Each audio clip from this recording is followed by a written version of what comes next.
My name is Brad Pomerantz. We are joined by Virginia Blumenthal. She was recently re-elected president of the Riverside Community College District. I'm so sorry about your re-election.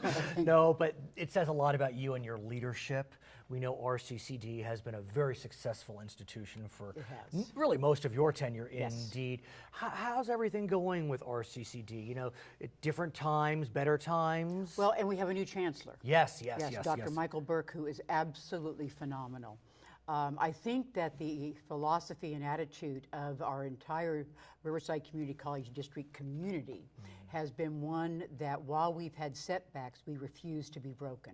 We keep going forward and we do not abandon good fiscal principles. And what's stunning about the recent successes of RCCD is you recently opened 2 new campuses, Norco and Moreno Valley. That's not correct. that recent, you know, for the last 10 years, just as the economy was, you know, facing some difficulties, and yet Norco and Moreno Valley, they are humming along. They are thriving. They are fully accredited colleges. How? And it takes a commitment, and one thing that the Riverside Community College District does, and I give credit to everybody in our community with that, is everybody pulled together. It was like the accreditations that we received. Right. It takes pulling together of the faculty, of the administration, of the classified staff, and the board. Everybody has to work as a team for the betterment of the district, and that's the philosophy. And what folks may not realize is accreditation is not a rubber stamp. I mean, no, it is not. You and I have many friends on many college boards that have faced accreditation crises. Victor Valley. That's correct.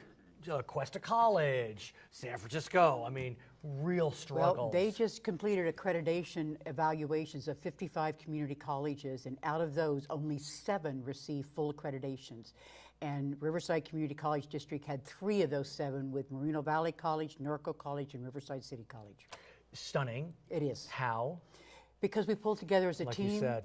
and because we do have good management, and we've learned how to resolve problems and not always fight. Does it help that in your backyard you have UCR and Cal State San Bernardino? Is that at all part of the calculation or the formula for success? I don't believe so. I think they've modeled after us in learning how to make things work. That's what we're there for, is to make things work. And while philosophies can change and you can have political labels, that doesn't solve the problems that are there, and the student has to come first. I know that there had been some excitement surrounding a bill that passed recently, which allows 15 community colleges to provide bachelor's degrees. Correct. That's 15 out of 112 in the state.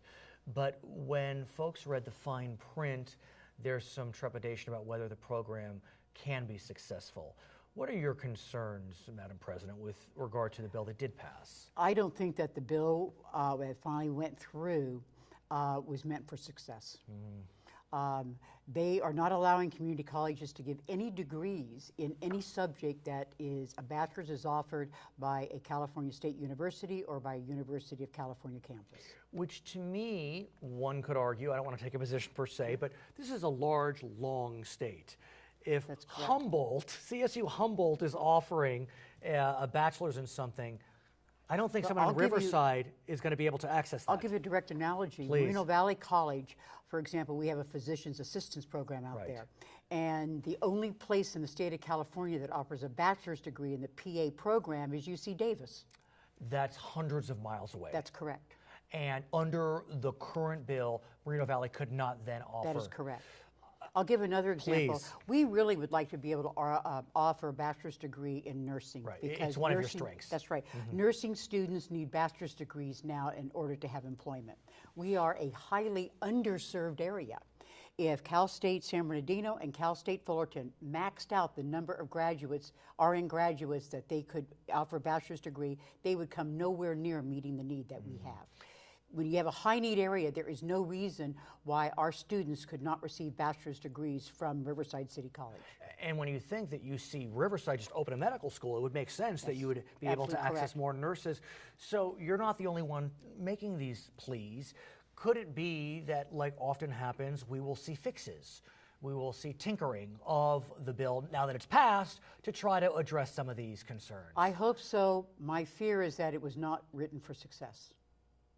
That it was not written, it was almost like a compromise, but that they would offer this, but nobody would want it.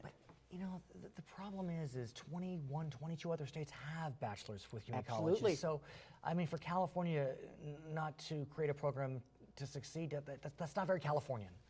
That's my thoughts, but we had a number of opposing philosophies, a number of people who had vested interest in either the teaching at the Cal State universities or the UCs that were very, very, very opposed. Do you think, though, being president of our CCD, one of the more successful districts in the state, that you can persuade your colleagues in Sacramento to change their minds? Well, that's a task of which I'm going to try to undertake. And I'm sure you will. I want to shift gears, if I may, and I thank you for allowing me to shift gears to talk about a remarkable man. Name is John McAvoy, your father. That's correct. I saw on Facebook, I'm getting chills as I discuss it, that we recently lost your father. Tuesday evening. Tuesday, based upon when we're taping, yes. Yes. And what a life and what a legacy. And one of the reasons I wanted to speak with you about your father, 91 years old, is that he was the quintessential gentleman from The Greatest Generation. Absolutely. He personified Tom Brokaw's book, The Greatest Generation. Tell me why.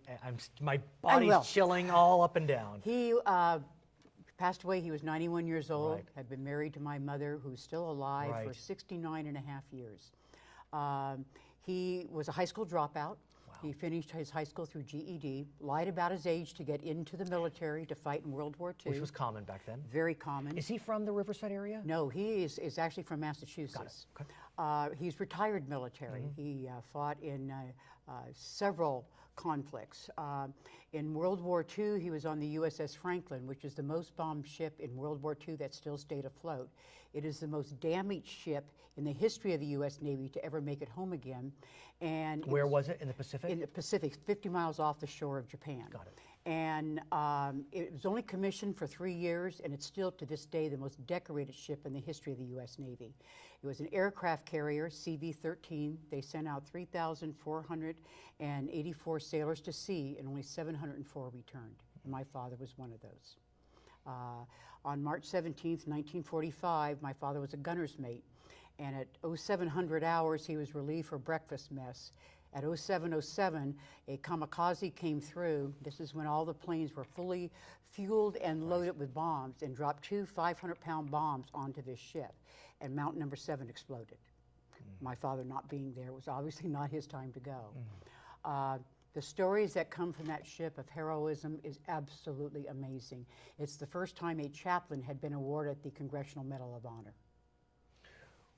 What does your father leave us, your generation, your children? It's a legacy that is, it's hard to even describe. My children and my grandchildren will tell you that Papa, as they called him, taught them that family was the most important thing in their life. They taught them that there's duty, honor, and integrity. If you give your word, you follow through. It was not if you went to college, it was when you went to college, because my parents did not have the education, and they wanted all of us to have it. And if I may interrupt, and I don't mean to be a sycophant, but you were the first female lawyer, help me? In Riverside, that really actually broke through. That's correct. The first. The first. And you're not that old. I mean, No. you know, you're really not. Well, I've been practicing now for 39 years. So, I mean, And in my lifetime. That's correct, but I could not get a job in that area, and they would tell you at that time it's because I was a woman. But my father taught me that I could do anything I wanted to do if I worked hard enough at it. Her name is Virginia Blumenthal. She is the president of the Riverside Community College District. She is the daughter of John McAvoy. My name is Brad Pomerantz. It's California Edition.